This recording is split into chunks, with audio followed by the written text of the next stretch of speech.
नाज़रीन अस्सलाम वालेकुम। आपकी खिदमत में एक नई वीडियो के साथ आपका मेज़बान हाज़िर है। नाज़रीन, उज़्मा बुखारी जिसका तल्लुक़ मुस्लिम लीग नवाज से है, ये हर प्रोग्राम में किसी न किसी से उलझ पड़ती है। आज के प्रोग्राम में इसने पीटीआई के रहनुमा से ऐसा ही किया, लेकिन पीटीआई के रहनुमा ने इसका कोई लिहाज नहीं किया, उसने इसको खरी खरी सुना दी। नाज़रीन, वीडियो बड़ी कमाल की है, वीडियो मुलाज़ा फरमाएं, फिर इस पर मुकम्मल तफसील आपके सामने रखते हैं। हमारे पाकिस्तान का प्रॉब्लम ही आइन तोड़ना है। यहाँ पर अपने मुफादात की खातिर आइन को रोन दिया जाता है। दुरुस्त बात। और बड़ा अच्छा टर्निंग पॉइंट है आज इजलास में कि अपोजिशन ने खड़े होकर आर्टिकल 6 के लिए कहा और ख्वाजा आसिफ साहब ने भी इंडोर्स कर दिया। उन्होंने कहा जी बिल्कुल ठीक कहा। अयूब खान चले वो उन्होंने कह दिया अयूब खान साहब से अगर संजीदा होते तो मेरा ख्याल है कि कॉन्स्टिट्यूशन तोड़ने के लिए जिन्होंने तोड़ा, जिन्होंने आकर पार्लियामेंट में इन्वॉल्वमेंट की और पार्लियामेंट को डिस्पर्स किया, आइन को तोड़ा, उनका अगर नाम लिए बगैर भी वो कह देते हैं ना तो फिर भी अयूब खान साहब से ही हो जाना था। ठीक है, क्योंकि अब अयूब खान साहब के वो नवासे हैं, वो पार्लियामेंट में बैठे हुए, तो उनको टॉन्ट करने के लिए उन्होंने उनका नाम ले लिया। तो मेरा ख्याल है बेहतर होता कि वो जनरल ज़िया-उल हक का भी नाम ले लेते।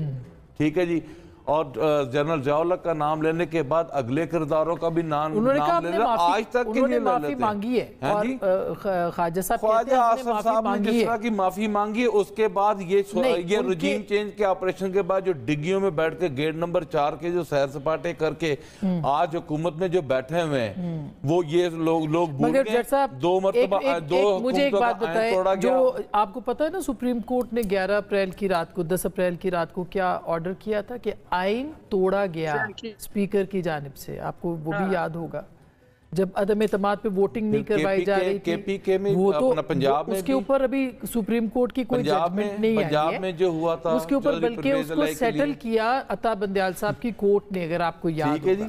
हाँ, मतलब कि पंजाब में भी फिर रूलिंग आई थी ना डिप्टी स्पीकर की, वो 11 उसके ऊपर नहीं आया ना, कोई फैसला नहीं आया। कहने का मतलब यह है कि अपने मुफादात के लिए ना खतरात थे। रात को 12 बजे आप लोगों ने पार्लियामेंट के अंदर जो हो रहा है और वहां पर अदालतें खुल गई। अदालतें खुलने के बाद उस्मा मैं एक और थोड़ा सा इस बात को आगे बढ़ाता चलूं। हम समझते हैं कि ये डायलॉग करना ना करना ये सारी चीज़ें पीछे हट जाती हैं जब आइन के तहफ़्फ़ुज़ के लिए आप सब जमातें पार्लियामेंट में खड़ी हो जाती हैं। मेरा ख्याल एक टर्निंग पॉइंट है इस बहस मुआसे में। मेरा ख्याल है कि सबसे पहले पार्लियामेंट में ऐसे कवानीन लेकर आए जिससे पाकिस्तान की पार्लियामेंट मुकम्मल हो, मजबूत हो और आगे चले।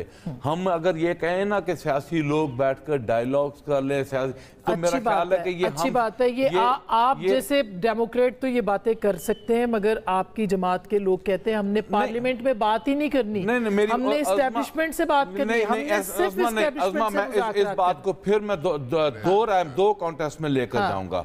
9 मई के मामले पर कहाँ है हुकूमत नजर आती है? DGISPR बराह रास्त हमारे खिलाफ प्रेस कॉन्फ्रेंस करते हैं, हुकूमत तो नजर नहीं आई। तो फिर हमने आपके लीडर भी उनके अस्करी क़यादत को निशाना बनाते हैं बार-बार कि अगर हमारे 9 मई के मामलात को डायलॉग करने के लिए अगर हम एस्टैब्लिशमेंट से बातचीत करना चाहते थे, हम उनसे हुकूमत मांगने नहीं गए थे।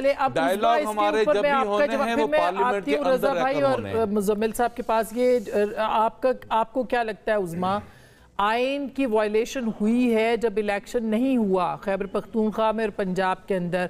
आज वो कह रहे हैं हम दावत देते हैं, आए बात करें पार्लियामेंट के अंदर और ठीक है अल्लाह अल्लाह बिस्मिल्लाह। हुकूमत इनकी है। नहीं, मेरा ख्याल है कि जो जट भाई है ना उनको खुद नहीं पता उनकी पार्टी चाहती क्या है।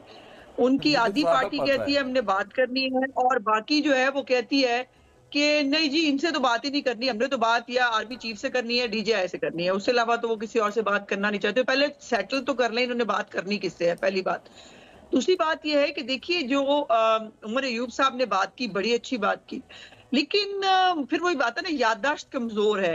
एक तो जनरल अयूब साहब का सिर्फ ये तुर्रा इम्तियाज नहीं है कि वो पहले आइन शिकन थे या पहले डिक्टेटर थे, वो भी हैं जिन्होंने फातिमा जिन्ना के खिलाफ इलेक्शन लड़ा था और फातिमा जिन्ना को जो है वो गद्दार साबित कर दिया गया था। फातिमा जिन्ना उनके जो है उस वक्त गद्दार करार पाई थी। تو ظاہر ہے شروع تو کہیں سے کرنا پڑے گا. پھر مجھے تھوڑا تھوڑا یاد ہے, ذرا سا یاد ہے, ویسے جٹ صاحب بھی اس وقت اسمبلی میں تھے, کہ جب مشرف کے خلاف جو ہے فیصلہ لیا گیا تو پھر پوری کیبنٹ نے پہلے میٹنگ کی, اس کے بعد باقاعدہ آ کے پریس کانفرنس ہوئی, اور جن ججوں نے یہ فیصلہ کیا تھا جو ہے مشرف کے خلاف پھانسی دینے کا, ان کو پاگل ڈکلیئر کر دیا گیا تھا. تو یہ بھی مہربانی.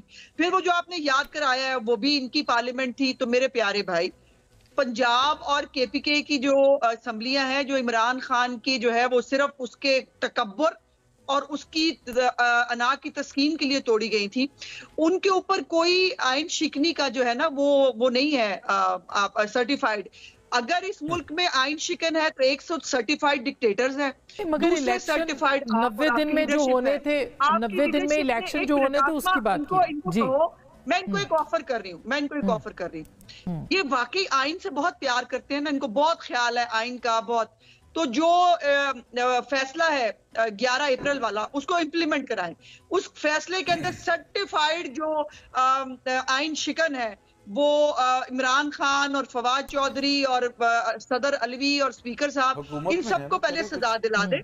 یہاں سے بسم اللہ کرتے ہیں, پھر آگے چلتے ہیں. اچھا, وہ کہہ رہے ہیں آپ حکومت میں ہیں تو آپ اس کے اوپر جو ہے وہ کچھ کروائیں. آرٹیکل 6 جو ہے وہ لگانے کے لیے بائی دا وے کہا تھا, ہمارے پاس موجود تھی وہ آپشن. عمران خان نہیں ہے نا, اتار دوں گا, میں جینے نہیں دوں, فلانے کو بھی مار دوں گا, میں فلانے کو بھی اٹھا لوں گا. ہمارا ایسا نہیں ہے. اس وقت میری حکومت وفاق میں یا پنجاب میں ہو, وہ عام آدمی کے لیے کام کر رہی ہے. ہمیں ہمارا کوئی انٹرسٹ نہیں ہے کتنے مٹن کھائے جا رہے ہیں, کتنی دیسی گھیو کے کھانے پک رہے ہیں, کیا ہو رہا ہے, ہمیں کوئی فرق نہیں پڑتا. ناظرین, آپ نے ویڈیو ملاحظہ فرمائی ہے. ناظرین دیکھ لیں, نثار جاٹ جو کہ پاکستان تحریک انصاف سے تعلق رکھتے ہیں, انہوں نے جتنی باتیں کی ہیں وہ حقیقت پر مبنی ہے کہ شہباز شریف بالکل ڈگی میں بیٹھ کر گیا تھا, اور اس ڈگی میں بیٹھنے کی وجہ سے ہی اس کو یہ منصب بھی ملا اور قوم پر مسلط ہو گئے زبردستی. لیکن عظمیٰ بخاری نے جتنی بھی گفتگو کی ہے, کیا آپ اس سے اتفاق کرتے ہیں؟ عظمیٰ بخاری یہی کوشش کر رہی تھی کہ کسی طرح نثار جاٹ جو ہے اور اس کے میرے درمیان جو ہے وہ لڑائی جو ہے وہ شروع ہو جائے. ناظرین, ہر پروگرام میں اس کا یہی طریقہ کار اور یہی رویہ ہے. کوئی ایسا اس کا پروگرام نہیں جس میں اس نے تمیز کے دائرے میں رہ کر بات کی ہو. ناظرین, ویڈیو کے کمنٹ سیکشن میں آپ نے اپنی قیمتی رائے لازمی دینی ہے, اور اگلی ویڈیو تک آپ نے میزبان کو دیجیے اجازت. اللہ حافظ.